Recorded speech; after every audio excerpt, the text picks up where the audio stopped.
Welcome to Fingerprints on Metals. We're so excited to have another podcast, and Scott Hudson and I are separated this particular episode in the new studio. You've seen it for one podcast, but we're still getting used to this nice new studio here in Broad Ripple, Indiana, and at Round Table Recording Company. And Tricia, who's our editor and producer, and just really makes things work for us. We're so thrilled to have another opportunity.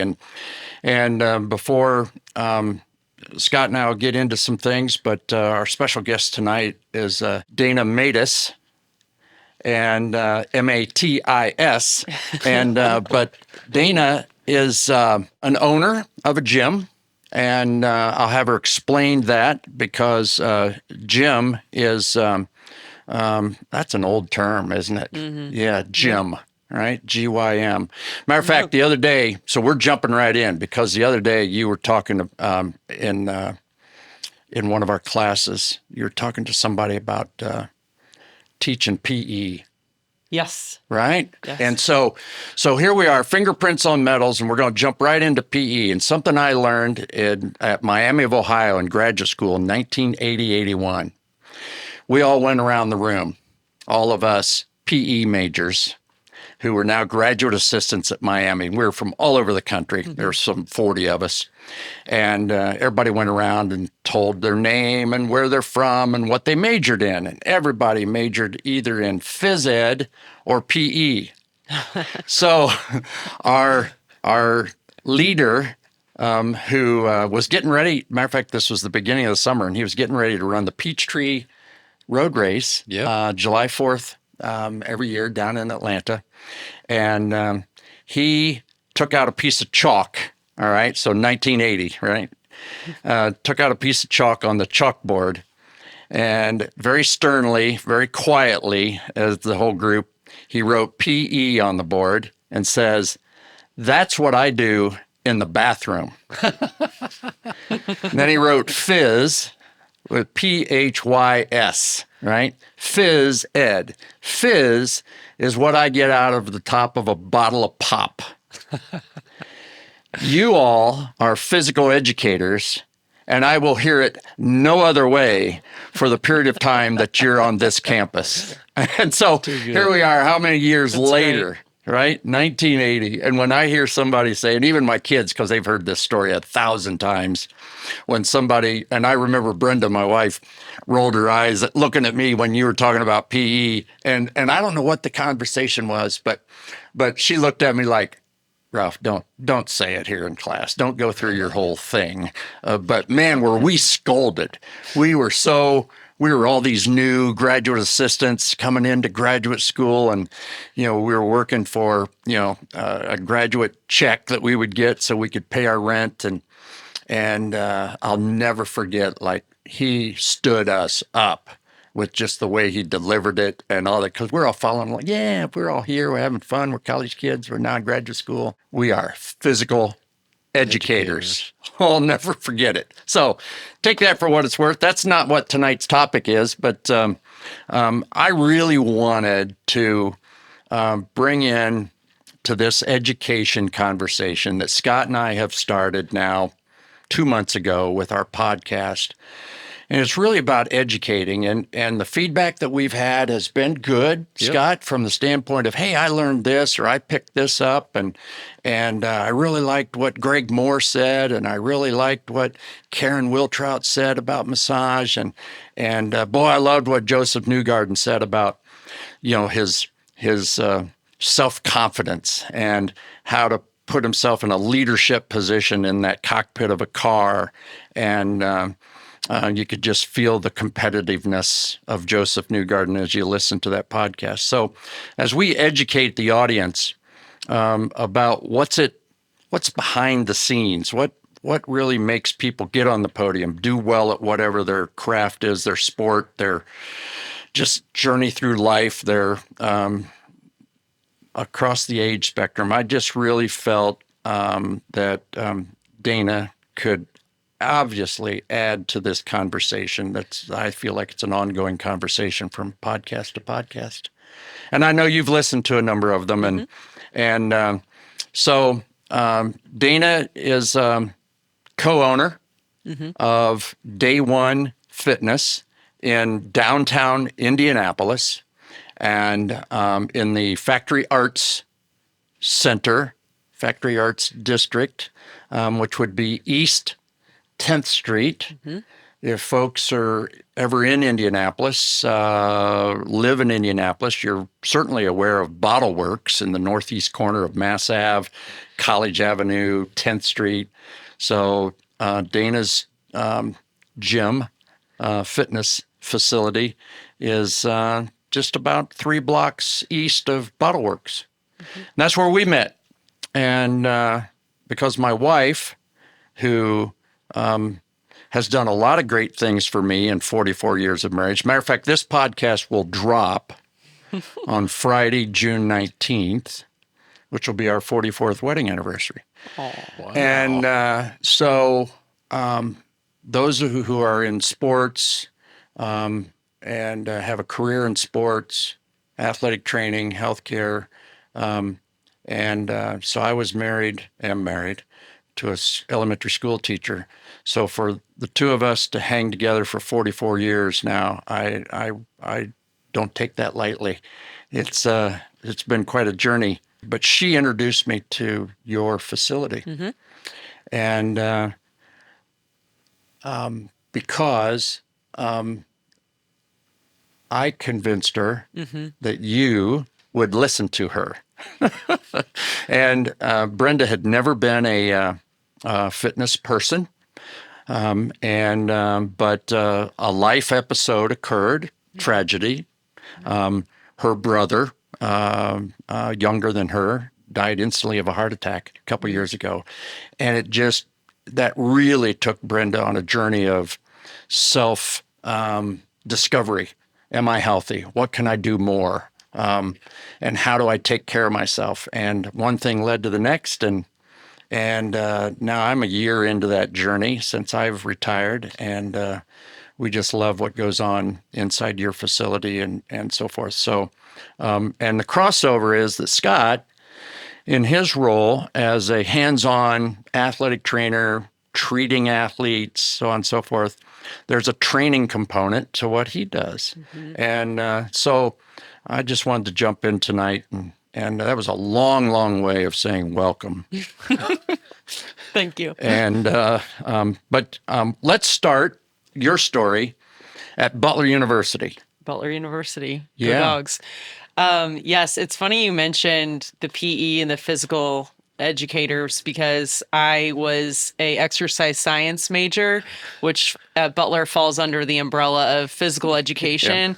And I can still remember Dr. Mindy Welch, who I can still text to this day, and she is a huge supporter of me, and I'm very indebted to her and what she taught me. But I remember a conversation my junior year in college of her talking about it's not PE, it's physical educating.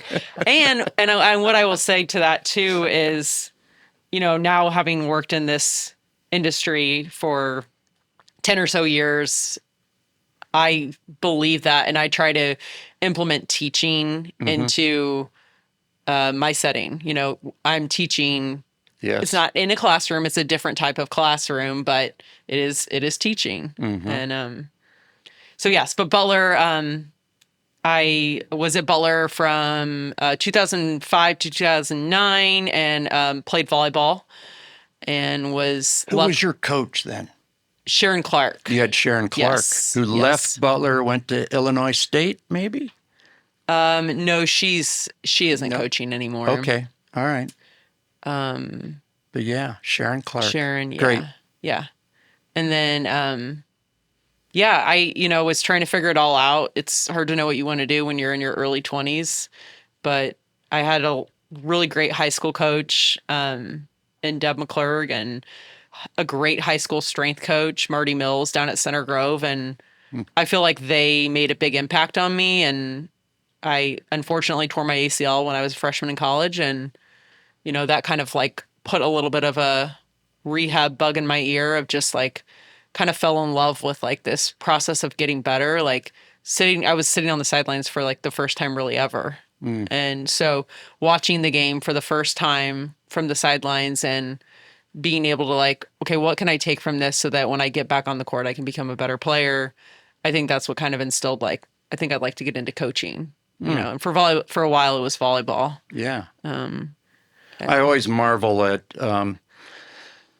the untold process of the injured athlete and how they process that. And I know, you know, in future podcasts, we're going to have sports psychologists as sitting in this chair.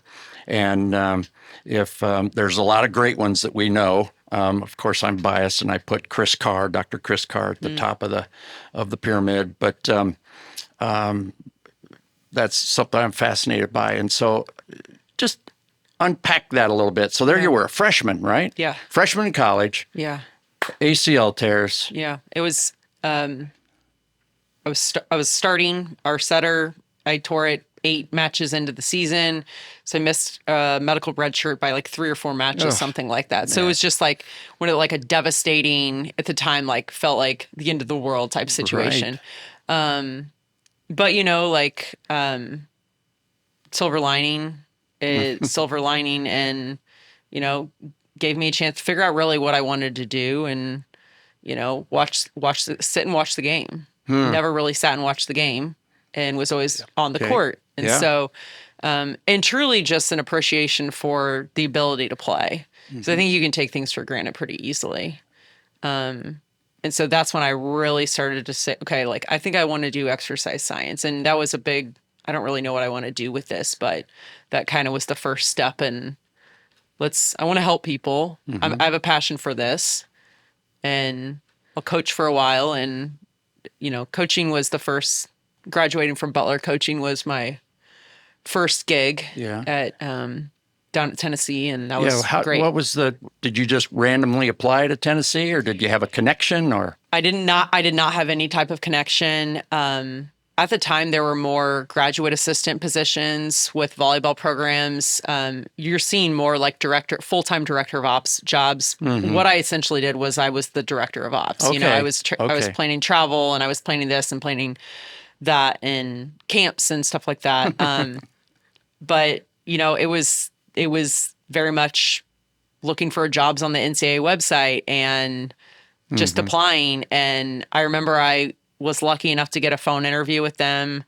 My assistant coach at Butler knew of the assistant coach at Tennessee. They knew each other, as a lot of coaches know each other. And so that was one small connection. But I remember after I had my phone interview, I wrote them a handwritten letter just thanking them for the conversation. It was a great conversation. And come to find out, they told me later that was kind of like the thing that helped stick, that made me stick out. That's great. Handwritten letter. So, yeah. Handwritten letter. You know, out of all the applicants, I was lucky enough to get that job. And, you know, it was great. And you were there, Tennessee? 2009 to 2011, 2 years, and studied sports psychology, which was a really cool time to be there because in our classes, we would go and watch practice. Like, I would watch Pat Summitt coach and Bruce Pearl coach, you know? Yeah, so right. it was there. You know, and then we'd go back to the classroom and it's small classes, you know, 10 to 20 kids. We're talking about practice. We're talking about what are the things we're seeing, and 2 very different coaching styles. Yeah. Too. So, yeah, it was a good experience. That's very interesting. Yeah. And so to fast forward, you're now a gym owner. Yes. There's that term again. I keep using, but you're a business owner. You're a wife. You're a mom of twins, and little sidebar, tell those who might follow the Colts what your husband does on game day. Yeah, Willie is the Game day DJ. Yeah, but there we go. Huh? He's a DJ. He's He's the guy behind the music. All Yeah. right. game day DJ for the Yeah. Indianapolis Colts, Lucas Oil Stadium. Yeah, and Yeah. just finished his 12th season No with kidding. the Colts. Is he out there by the bell when they're dinging the iron or whatever? Yeah, he's kind of got like this little, it's like a little perch area that he sets up, but he's probably the first person in the building and one of the last people to leave. Is this a On side home. gig only, or does he do he's this financial advisor by day. game day GD? Yeah. Yeah, that's awesome. Isn't that awesome? Yeah. I love it. That's really That's wonderful. good. That's really wonderful. Yeah. Okay, so you start the gym. Yes. And so here I am. I'm a client, and so I'm seeing you at a stage in your career where you've acquired, you've tried, you've thrown some things out that you didn't like or didn't work, and you're at this point now. And so for those who don't know, and I wouldn't be able to explain it very well, your philosophy Yeah. of your DayWon Fitness is built around what? What's that philosophy look like? So DayWon Fitness is built around community. It's a local space, welcoming space. And when you look at the fitness side of things, it's really built around meeting people where they're at. We do movements that lead you to success. So in terms of programming the exercises, we look at pushing and pulling and squatting and hinging and moving in different planes of motion with rotation and things like that, because that's the world we live in. You know, like if we trained in one plane of motion all day, like we're sitting in this chair, like that wouldn't put me in, set me up for as much success if I am a golfer, you know, and I need rotation as Right. well. So, you know, and when we look at like, well, how do we present this to a class when you have people of all different fitness levels and people of all different ages? We do our best to coach to the middle and give people options along the way. And, you know, sometimes a type A personality or someone who has a higher fitness level they're more likely to challenge themselves, and they might be able to do a certain exercise option rather than someone who might just be getting into fitness for the first time, or maybe someone who is, you know, coming off of an injury or coming back from having a baby or something like that. So, You know, one of the things that, and I'll ask you this: how do you get feedback on success? And I'm going to say some things that I see and hear from folks who are in the classes that I'm in is, hey, for the first time, I've been able to touch my toes, or been able to stand up and do this exercise. In other words, they're these just. It's no different than Joseph Newgarden wins his 34th IndyCar race, right? Yeah. But for someone to be able to stand in a single leg balance at age 72 yes. are those the kinds of measures of success that you 100%. aspire for? Yeah, 100%. And I think that's, you know, Jason, who is our co-owner, him and I, like when we were discussing names for the gym back 6 years ago, when we were like trying to think this all through, like DayWon stuck out to us because, and that's, I think our philosophy is you win the day by just showing up, just by showing up. And that's really what it's about, rather than like trying to hit a specific benchmark or trying to beat someone out or trying to beat yourself out necessarily. Like, people are coming to us through all different phases of their life. And it's important that we celebrate when they show up and we lead them in a good workout, and a workout that's going to help them to get stronger and to be more mobile. But also to be able to teach them to be able to apply like what they learned in the space to the outside walls. Yeah. So that's what we really try to do. How did you just, there's a lot of people out there, like I talk to a class and they all want to own their own gym, start their own gym. how did you, I mean, it sounds like 5 to 6 years ago was like right around COVID. And Yeah. so how did you go about finding a gym, getting clients, more importantly? Like, how did that happen? Yeah. So I previously worked at a studio in Carmel called Shred 415. Yeah. And Yeah. I was there for 5 or so years and was there when they opened and managed the studio, led the trainers in training. And I stepped into some different roles in my time there. And they became a franchise company in the time I was there. So I was lucky enough to have really great mentors when I worked there and learned a lot from Yeah. some great people who've been working in fitness for a while and in business, in the fitness business for a while. And so I think that a lot of those experiences helped, kind of combined with just being willing to put myself out there and build relationships with people. That's one thing I really learned from working there is like, people don't necessarily care how much you know, but like if you care about them and you truly want to help them, then they're more willing to, and I feel like that's being genuine too, like I want to help people and I want to build relationships with them too. It's more meaningful that way Yeah. for them and for me. So, I think my experiences there, I learned a lot.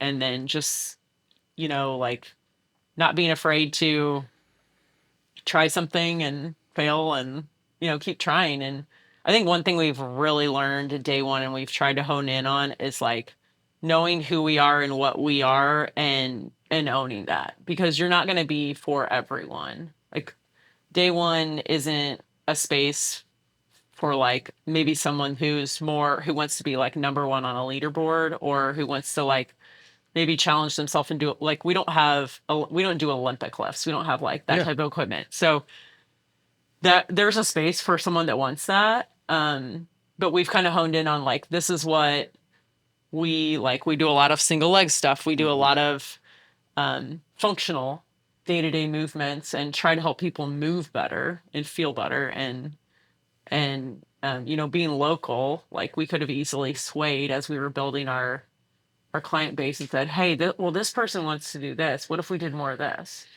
Well, then I'm forgetting about this other demographic here that really needs the coaching to the middle.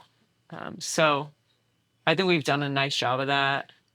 And of course you learn along the way, but I know Scott's a big fan because we've been influenced by Greg Moore and others as strength conditioning and so forth, and folks who spend a lot of their time just getting people to move better, and movement is something that if Scott and I are working with a coach calls us from a high school, it's no secret I'm a Wawasee High School alum, and I love their track and field and cross country program. And so Coach Slayball will ask us, and we'll come up there, and it's I'm amazed at how many 14, 15, 16-year-olds can't balance, can't swing their arms in an opposing rhythm to their legs, and can't pick up a skip and so forth. But all those things you can train to do. But where I'm getting with the question is you trained, and you both do this, you train a lifespan. yeah. And so what do you see, pick any group, tens to teenagers to 20s, 30s, 40s, 50s, so on and so forth. What are some of the elements that become either are missing or later in life become a missing component that needs to be maybe reawakened? Yeah. I work with volleyball kids a lot in the summer, and one thing I think that is maybe missed, or I mean, kids now they're playing a lot. They're playing a lot, like whether it's club ball, AAU, they're constantly playing in tournaments, practices, this and that. I think that sometimes the little things can get overlooked. And I see that even in the weight room, like working with the high school girls program at Roncalli, and great program. They've won state 2 years in a row now. And, you know, but you talk about balance, and that's what we did last week. It was our first session. Okay, everyone take off your Hokas. Like, let's get the shoes off. Yeah. You know, so let's work on a dead bug. Let's work on breathing. Let's work on, can we stand on one foot? Now, can you bend your knee? What's going on with the knee? Are we controlled? Like, is the knee buckling inward? Like, what's that kind of stuff? And, you know, high level players, I think that sometimes this stuff gets overlooked. And, you know, if you were to watch a kid play or just on film, and they're a stud, you know, they can do really impressive things. But when we look at the movement patterns and things, can we slow it down? And do you know how to do 360 breathing pattern? Like, can you diaphragmatic breathe? Like, and I will say that I was one of those people that could not, you know, and then it catches up with you when you're in your 20s and you have like a low back injury, and you're like, oh, well, I've been shallow breathing my entire life, and I've never really learned like how to build my deep core muscles. Okay, I'm going to stop you there. Yeah. Both of you dig into that a little bit for our audience, right? Diaphragmatic breathing, yes, or thank you. apical, or you call it shallow breathing. Yes. And I mean, we see it in runners, right? Yeah. Yeah. This is one of my pet peeves. They run a 5K. So how does somebody know? How would somebody say, well, I need to go out and see if I breathe bad or good? Yeah. What's you talk about shallow breathing and deep breathing. What's a self-assessment a person could do? Yeah. I think I just have them put one hand on here, one hand on their belly, and then breathe. And they all go, and they breathe with their upper traps. Yeah. Mm-hmm. And then they're here. Yeah. They're all here, anxious, tight. And doesn't allow the air to get down into the belly, right? And really expand the rib cage, right? Yeah. You can do, like, that's a great way. Like, that's exactly what I do too. I'll have people lie on their side. Like, I'll have them start in this, and then I'll have people lie on their side and put their hand right here on their side. So you've got thumb on, because you can put your thumb on your backside, hand on the belly, and then it's like, okay, expand your breath, expand your inhales into your hand. You get that feedback. Yeah, it's great. Know? Lying on the side. That's a good one. I haven't done that. Yeah. So you really I learned good. that in my pregnancy and postpartum program, because it's safe for someone, like, when you get to a certain point in pregnancy, second and third trimester, we want to avoid lying on your back for extended periods of time, right? So, like, but side lying is okay, and it's comfortable, and you get that feedback too. Yeah. So that's a really good way to do it. And a lot of people, you can feel it, you know, like. Yeah. And so thanks for saying that, because what I like, Dana will pick up on something or say, okay, I don't know how you do it, but all of a sudden we started doing that in our classes a week or so ago. Hey, let's just lay, on your back and now fill up with air, and just, now I have the advantage. I took some breathing classes with a breathing expert that Ryan Harbour brought in with Ray Hall, Letterman Lanigan, and so forth. And so I've read his books on breathing, and I know our friend David Craig is big on breathing. David Craig, athletic trainer for the Pacers for 30 some years, and it is interesting, and I like the fact of, again, if we can slow down, which is really hard for a 15-year-old volleyball player, right? Yes. They get dropped off out of the car, or they're carpooled or whatever, and they're running in the gym and they're thinking about 15,000 things. And so to settle down and say, deep breathe, giggle, giggle, right? And so, but yeah, that's the breathing process. I like it as a 68-year-old because it reminds me of the body's capabilities. Mm-hmm. Yes. It's like, oh, I can breathe deeper and control that. And then I start thinking about, okay, what are the muscles doing? Or, the rib cage, and how do I how's my upper back feel, and how does, all those different things. It creates I believe if a person, and this is something that coaches can do, is don't waver from something you believe in or you are trying, and keep reminding. Yep. Keep reminding. Make it a habit, yes. Right? So now, I think part of the responsibility of coaching at any level is preparing for the next level, whether that next level is pregnancy, or whether it's playing professional sports, or whether it's just being in the church softball league.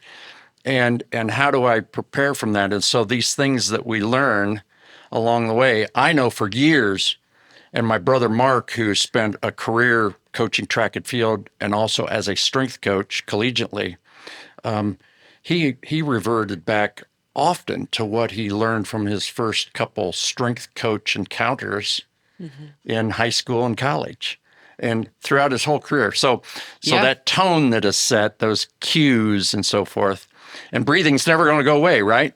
Right. We might have artificial intelligence, we might have cars that drive by themselves, but breathing's going to stick with us, right? Yeah. And so if we can adapt it, recognize it, and make it a part of the system, those are interesting. What other? So gut breathing. Yep. What's another thing that that gets lost and isn't thought about enough? And if you don't have, I've got one in mind that I know you remind us of when we're standing straight up and put our hands on our rear ends. Oh, activating. Yeah. Yeah. So glute activation. Glute activation. Yeah. And it's funny, just like the breathing stuff, I'm sure there'll be people listening to the podcast that go, oh, I heard about that a long time ago. I forgot about it, or I've never heard those words. I'm going to go look them up. And so it's educational in that standpoint. But we've talked about firing sequence that athletes get in trouble with, and running athletes and so forth, between the low back and the hamstrings and the glutes. And again, one of the things that I like with DayWon is, okay, you're going to learn how to fire your glutes. And it's getting this mind-muscle connection that is... you do that from the ground up? How do you teach it? Yeah, we... so usually we start on the ground, and depending on how much time we have for the warm up, that's one thing I will say. I would love to have a longer warm up. Yeah, so you do 1 hour classes? Yeah. Yes. And so how long do you warm? Like, I have clients that don't warm up, like they warm up 5 minutes before and they just lift. Okay. And then I have some that ladies of the 80s class, they warm up 15 minutes, then we lift 45. Talk about that glute activation, and then you'd love to have 20 minutes to warm up and an hour class probably. So the way because our setting is, we typically do stations in our classes. So the way it goes typically is we have to demonstrate at the very beginning of class. So say the class starts at 8 a.m. 8 a.m.'s on the dot. Okay. We start the demo right away. We keep the cues clear and concise, knowing once they get to this station in a half hour, they're probably not going to remember every little detail of what you said a half hour before. So keep it, like, speak in bullet points, keep it clear, concise, and don't overload them. Give them just the right amount of information. You might give them a modification for something. You might say, hey, if you want to make this a little bit more challenging, you can do this. That typically takes, for me, about 6 to 7 minutes to go through the whole class, like, to demonstrate everything. Knowing when people are in it, I'll have time to walk around. I'll have time to, like, help in real time. Then we start with a warm up. I often start people on the floor. Yeah. And it's usually with breathing. It's usually some sort of a dead bug progression, and then a hinge. Like, from there we go into, let's get your hips extended and bridge. And so same thing. And then I typically have them roll over to cat cow, down dog. We might do a little T-spine opener.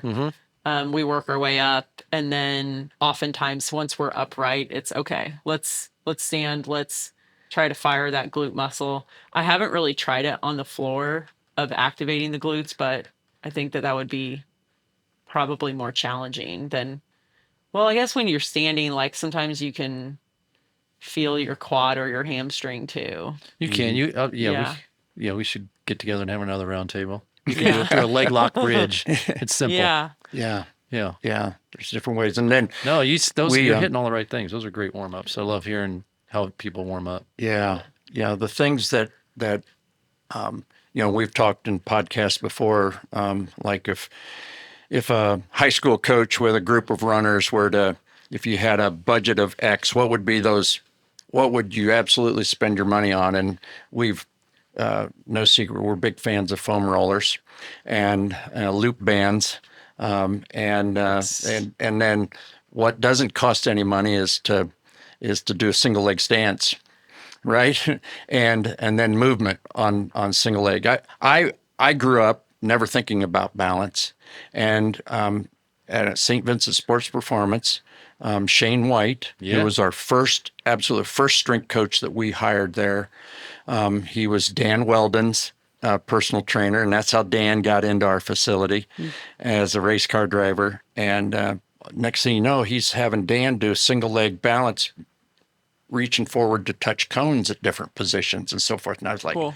What are we doing that for? I just had never thought about it. And at age 40, and from that standpoint, I was like, man, now balance is such a component of my thought process. And when I was taking care of athletes from a rehab or prevention, prehabilitation, so forth, balance is enormous. And so I see balance as we lose it if we're always using both legs, both hands, sort of in a linear motion. We sort of lose the ability to correct when we're thrown off balance. And when we go back to cross country, I always think I always put it this way: hey, if you're running a cross country meet at Buff Jesuit High School and you're running through the woods up there and you hit a route and you've got 3 people around you and the ground's uneven, you're now bowing away from the tree that's there, and you got somebody that comes up and hits you, not on purpose, but you're all together. You are thrown so off of balance that if that's the first time that's happened, you're having a horrible afternoon, right, at that particular race.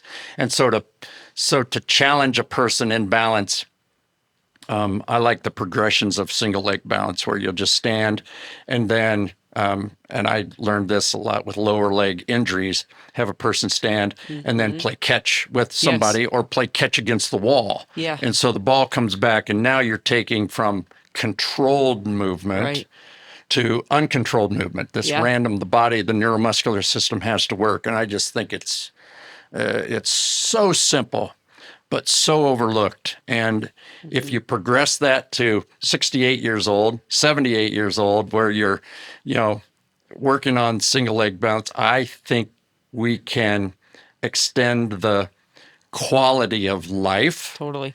And I know there's been a lot.